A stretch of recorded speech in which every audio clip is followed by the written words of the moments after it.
It is 8:28 on the 14th of June, 2025.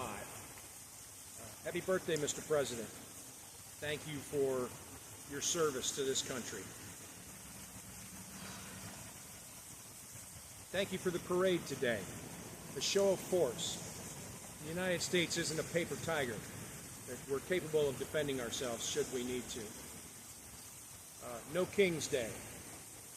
You know, it's strange that the opponents to President Trump declared this No King's Day, and the U.S. military was what actually made that happen for us 250 years ago, because we decided to stop living by royalty and instead decided to live by a republic.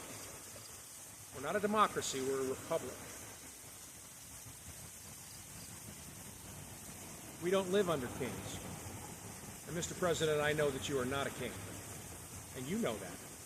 And we know who the King of Kings is, and that's Jesus Christ. Ayasu Bar Ayah. I have a Bible in my hand. It is a bicentennial Bible from 1976.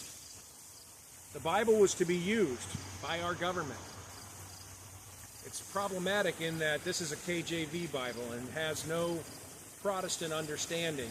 The Protestants' marginal notes were removed from the 1560 Geneva Bible under Queen Elizabeth. They had margin notes filled with Protestant doctrine. Under King James I, there were no Protestant notes. He had those removed. He considered them seditious. Why would he think that? Why would Elizabeth allow that to continue and James say, no, it's got to go? Well, the problem was not with the book. The problem was with the ruler. Elizabeth was a Protestant. James was the son of a Catholic queen, Queen Mary of Scotland. And his sons were raised in the same way. And in 1629, the KJV became truly the KJV when King James allowed the J to be inserted into the English language, changing the letter I, that was the beginning of many words, into a letter J, where we can now get Jeremiah and Jehoshaphat and Josiah and Jesus.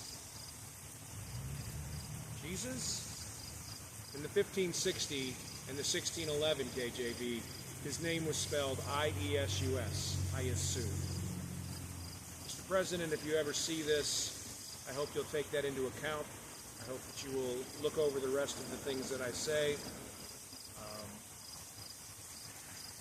Jeremiah 23, verse 25 through 27 says, liars and dreamers have created a dream, such to cause my people to forget my name. Because that happened in the days of Jeremiah, the people of Israel were sent into Babylon. And what did Babylon do to the people of Israel? Well, with Daniel, they changed his name. They changed the name of his compatriots. They didn't want to use the name of Ayah, or even the name El. They were changed to Shadrach, Meshach, Abednego, and Belteshazzar. They're hiding his name. It's been hidden, it's been hidden, it's been hidden. Mr. President, do you serve the God of Moses? And if you do, return to Exodus 3:14 and look at the name Aleph He Yod He and ask yourself, does not pronounced Ayah, the same Ayah that is on the children's names, Jeremiah, Obadiah, Zephaniah, Zechariah, Hezekiah. I'd ask you for one thing in this world, to show your faith, and that is to restore the name of Ayastan to Armenia. Armenia has been called Armenia for centuries, but their original name was Ayastan.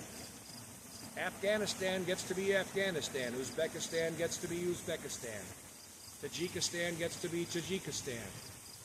But Ayastan, they don't get to keep that name. The Ayastani people, the Armenian people, don't get to have the name Ayastan. Why is that?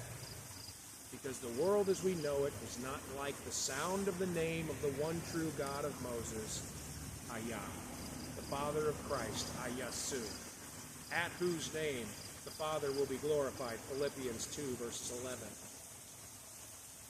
The name of Jesus should glorify the Father, but the pronunciation of the name of Jesus as Jesus does not. The pronunciation of the name of Jesus as Ayasu glorifies Ayah, and the tongue literally confesses the Father's name within the Son's name. Ayasu. Bar, son of Ayah. Mes, Ayah, anointed of Ayah. Mr. President, happy birthday.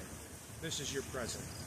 To know the very name of God, the God that you serve, the God of Israel, the God of Abraham, Isaac, and Jacob, the God of Moses, by the name he used in Egypt in Exodus 3:14. No King's Day. We only have one King, and that is Christ. God bless and take care. Bye.